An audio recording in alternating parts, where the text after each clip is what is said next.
Volvemos al plano local. El presidente Gabriel Boric visitó la población El Olivar en Viña del Mar, uno de los sectores más afectados por el mega incendio de febrero del año 2024.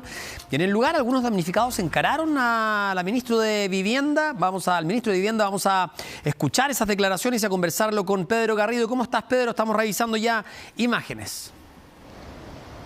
Hola, ¿cómo están? Buenas tardes. Durante la jornada de hoy, como bien lo mencionan, el presidente Gabriel Boric arribó hasta la región de Valparaíso para sostener una serie de actividades en Viña del Mar. Entre ellas, visitar el sector del Olivar para ver estas viviendas que ya fueron entregadas a las familias damnificadas por el mega incendio. Recordemos, más de 16.000 personas damnificadas, 138 personas fallecidas, según los últimos reportes. Bueno, durante la actividad sostuvo una reunión a puertas cerradas con algunos dirigentes puntuales. Eso también en una primera instancia provocó la molestia de vecinos porque aseguran que son dirigentes llamados literalmente a dedo. Bueno, durante la jornada el presidente habló con estos vecinos y luego le dio la posibilidad a través de un punto de prensa a algunos de ellos entregar algunas palabras agradeciendo justamente la gestión un poco tardía del gobierno. Luego el presidente sale por otro de los accesos. Los vecinos que no pudieron ingresar hasta esta actividad intentaron acercarse y aseguraron que fueron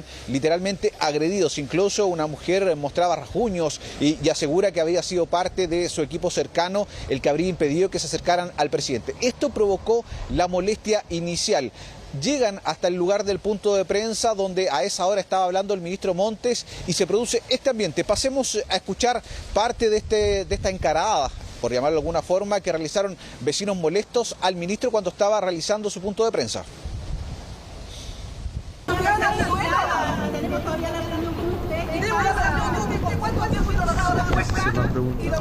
Bueno, yo quiero que las cosas, yo lo oigo, lo he hablado muchas veces con la señora.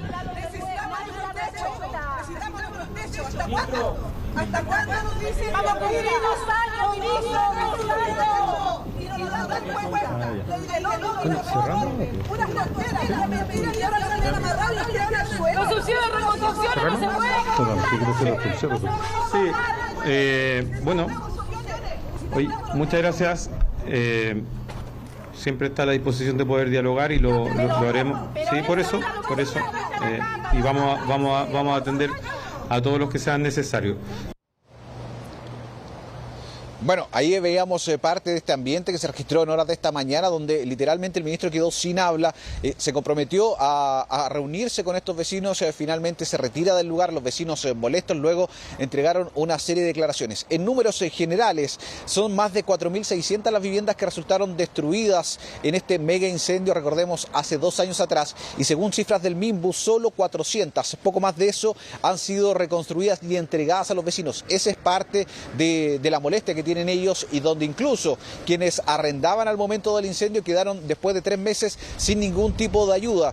De esto lo comentaba el propio presidente, quien aseguró que este es un programa y le pide también al futuro gobierno que se prolongue hasta el 2028, que eran los compromisos. Además, el propio ministro Montes minutos antes hacía una especie de mea culpa respecto a lo que es este retroceso y este retardo en cuanto a lo que es la reconstrucción. Pasemos a revisar estas declaraciones. Porque acá se ha avanzado mucho, en algunos casos se ha avanzado lento, en algunos casos, sin lugar a dudas, se puede hacer mejor, pero es importante que lo que se ha avanzado no se pierda, porque lo que nos transmiten los vecinos y vecinas es que no quieren volver a partir de cero. Y acá hay políticas que tienen que entenderse como políticas de Estado. Entonces, independiente de las diferencias políticas que podamos tener nosotros, es importante que los procesos de reconstrucción tengan continuidad y el trabajo con los dirigentes y dirigentas se mantenga. Porque efectivamente el Estado tiene problemas para esto y tiene problemas en su propia estructura. Solamente decirle, ¿cuántas reconstrucciones está a cargo hoy día el Ministerio de la Vivienda? Reconstrucción, pura reconstrucción. 43 en todo Chile. ¿Cuántas de esas reconstrucciones son anteriores de los gobiernos anteriores? 27. ¿Cuántas de este gobierno? 16.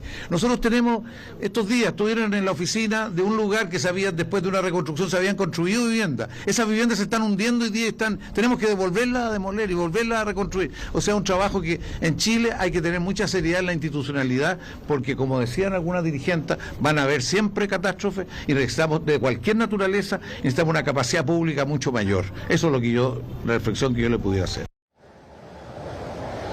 Bueno, una ayuda lenta a juicio de los vecinos, incluso ellos, uno de ellos afectados por este mega incendio, donde pierde a su madre. Él estaba bastante molesto y pidió en una primera instancia, según lo señalaba él, a su equipo cercano del presidente Gabriel Boric, tratar de conversar para ver en qué está este proceso de investigación. Recordemos, hay una serie de querellas y negligencias donde se pide literalmente indemnizaciones por las más de 130 muertes ocurridas en este incendio. No tuvo respuesta e incluso, como lo mencionaba, cuando intentaron acercarse al presidente Gabriel Boric, cuando él se retira del lugar por otro de los accesos, le fue impedido el paso. Él también entregó declaraciones. Pasemos a revisar qué comentaba. Debería terminarse este tipo de intervenciones tipo show, porque al final lo que pasa es que están invitados a dedo, donde las personas reales que deberían estar invitadas ahí somos nosotros, que no somos dirigentes, pero que vivimos en carne propia la tragedia y estamos con el dolor. Yo represento más de 60 personas que perdimos un fallecido. A mi madre me la mataron. A 23 meses todavía no se llaman a declarar a las autoridades que fueron negligentes. Y hoy le hemos enviado un montón de cartas al presidente para que nos reciba. Era la instancia, pero excelente, que nos pudiera recibir para poder conversar, dialogar. ¿Y para buscar qué cosa? Una ayuda psicológica para toda la gente que está sufriendo, el cual me incluyo, donde se nos ha cerrado la puerta en la cara. Bueno, actividad que, como mencionábamos, fue encabezada por el propio presidente Gabriel Boric y que finaliza con este encaro que hacen los vecinos al ministro Montes al no tener un acercamiento con el presidente respecto a la reconstrucción. Muchos de ellos aseguran que es muy lenta y que ya han pasado 2 años y apenas menos de un 10% de las casas ya han sido levantadas, y muchos vecinos que arrendaban en ese entonces quedaron literalmente de brazos cruzados al no tener ningún tipo de ayuda de parte del gobierno. Bueno, Pedro, muchísimas gracias por el reporte. Vamos a revisar también otra situación que está ocurriendo acá en la capital. Quilicura, un turbazo que afectó a Arauco Premium Outlet de Buenaventura, hasta donde ingresaron aproximadamente un grupo de sujetos para robar 4 tiendas ubicadas en el centro comercial. Todo esto ocurrió cuando el recinto se encontraba cerrado al público, a eso de las 4:30 de la mañana, cuando al menos 3 sujetos con el rostro cubierto habrían escalado el portón del acceso principal para desplazarse hasta el interior. Aquí se habla de que incluso ellos podrían haber realizado unos forados de manera de poder ingresar a diversas tiendas, entre ellas algunas de lentes, accesorios y prendas de vestir, para luego entregar estos elementos, estos artículos, hasta un vehículo que estaba justamente esperando en las afueras para poder llevarse las especies sustraídas. El Ministerio Público instruyó a la Policía de Investigaciones para que lleve las diversas diligencias respecto a este caso. Estuvieron trabajando en este lugar para tratar de dar con la ubicación de estos delincuentes que escaparon en dirección al oriente. Además, habían guardias de seguridad privados que realizaban rondas nocturnas y que son ellos justamente quienes se percatan de la presencia y dan el aviso a las autoridades de lo que estaba pasando. Vamos a escuchar parte de las declaraciones que entregaba Carabineros respecto a este procedimiento. Realizaron forado al interior de 4 tiendas para poder sustraer la especie que se encontraba en el interior.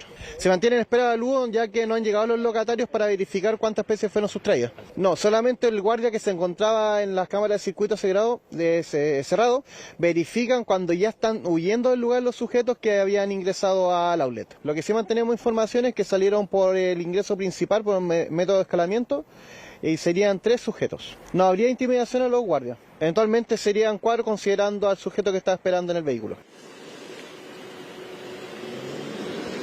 Al momento no existe un avalúo del robo, ya que los locatarios llegaron durante la mañana para poder dar cuenta finalmente del catastro de las especies sustraídas. Además, llama la atención que este centro comercial cuenta con una serie de medidas de seguridad. Se han instalado cámaras y barreras artesanales como una especie de miguelitos para dificultar el acceso y la huida de los vehículos. Pero en este caso no habría sido suficiente para evitar que estos sujetos lograran sustraer distintas distintos artículos desde el interior. Conversamos con una trabajadora de acá del sector que daba cuenta de esta situación, ya que no es un caso lamentablemente excepcional, sino que ya ha ocurrido. De hecho, hace algunos meses este mismo centro comercial ha sido escenario de reiterados robos y es por eso que se implementan estas medidas de protección. Vamos a escuchar parte de las declaraciones que entregaba. Uno ve acá que tienen seguridad, que tienen para que se levanten en el piso, de todo. O sea, sí, pero también ellos hacen un estudio de cómo robar. O sea, es obvio que si ven 2 personas solas, somos 4, vuelven a sumar. O sea, ¿quién gana? Las que son más números. Con 2 personas que están con un bulto ahí, obviamente que van a atacar. Entonces acá también, si tú ves solo, ve un guardia y ellos vienen en masa, vuelven a ganar los números. Como les comentaba, la Fiscalía instruyó a la Policía de Investigaciones para que pueda realizar las diversas diligencias. La Brigada de Robos estuvo trabajando esta mañana en este lugar donde cuentan con un circuito de televisión, de cerrado de televisión, para poder analizar obviamente y poder dar con el paradero de estos sujetos, las identidades, por ejemplo. Al menos hasta ahora no hay antecedentes de personas detenidas por este millonario robo que afectó a este outlet en Quilpué.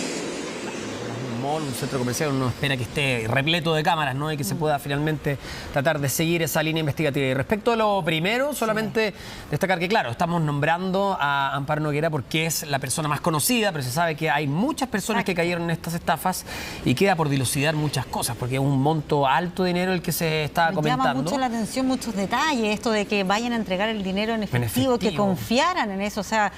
Claro, ¿qué dijeron? ¿Qué se hizo para que eso pudiera materializarse? Fue, claro, el sistema con el que los engañaron, más encima lo hacían desde la cárcel, ¿no? Claro, no vio a una persona para firmar, aquí todavía hay mucho que tenemos que conocer probablemente en los próximos días.